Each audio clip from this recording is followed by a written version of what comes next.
Stalling, just talk you through some of this. So you're starting to hear the stories now and the narrative of the whole this development, and clearly it's the students that are driving this. They've been given an opportunity, and they've been grabbing it with both hands. About 3 weeks ago I went to Kedron State School and I met with all the whole Year 17 who'd been hearing about this, and they wanted to know the process, and just their faces, they were just gobsmacked and they wanted to know more.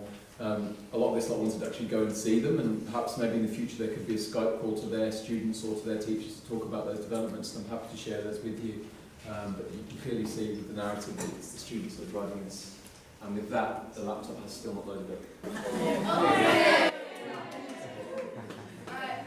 Hello, my name is Liam, and I hope you're having a good night so far. Tonight I'm going to be talking to you about the Genius Table. I've got a question for you. What exactly is the Genius Table? Well, the Genius Table is just a table with a piece of acrylic on it. But it's a lot more than that, because you can use it in any subject. You can use it in maths, English, science, HG, RAE, anything. Well, the Genius Table works by, if you're a genius and if you understand what you're doing in the subject, you go and get a lanyard thing, and then you go back to your desk and keep on working.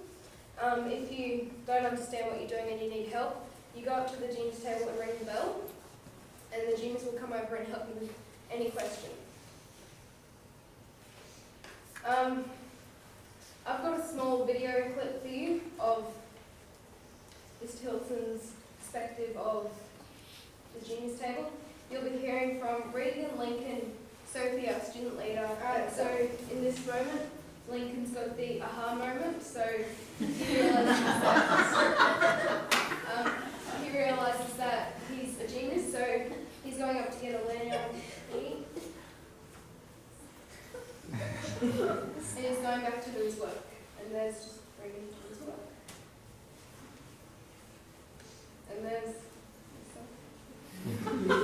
Method actor here. Oh, no.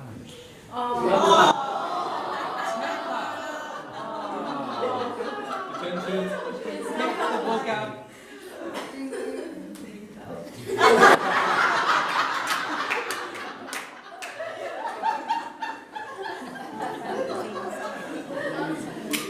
funny story to when Lincoln popped up a couple of times when we did it. First time we did it, Lincoln jumped up too fast and hit his head on the wall.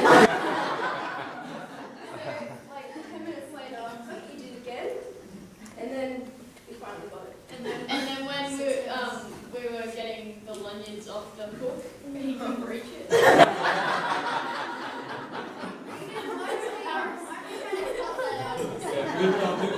Nothing to see here.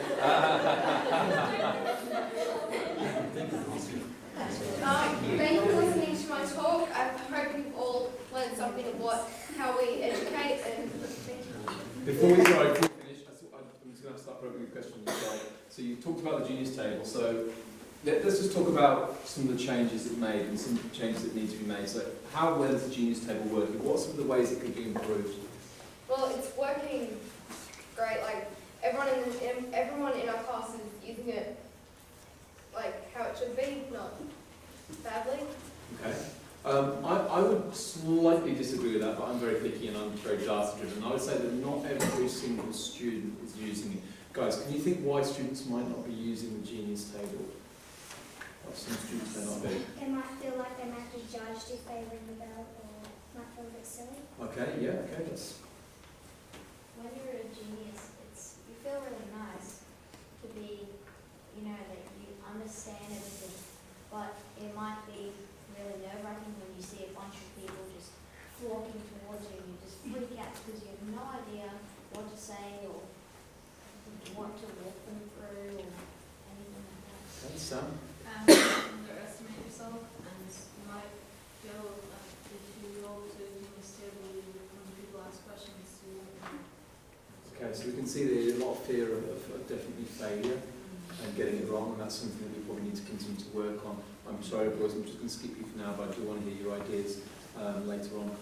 So I shared Liam's PowerPoint and some of the kind of developments of this with a couple of schools. So I was talking to Stacey Lamb from Mudgee, Chrissy Coogan from Kedron, and Deborah Evans from Mount Alvernia, working together in this Learning Frontiers project, looking at middle school and how we can re-engage students.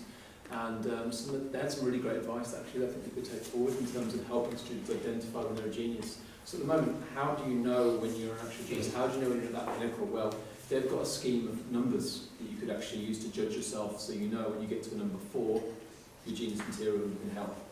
I think there's also problems perhaps with the wording genius, because we've tried to come up with our own definition of genius as somebody who has an ability and is willing to serve others, but it's very difficult to get away with the idea of a genius as somebody who is nerdy.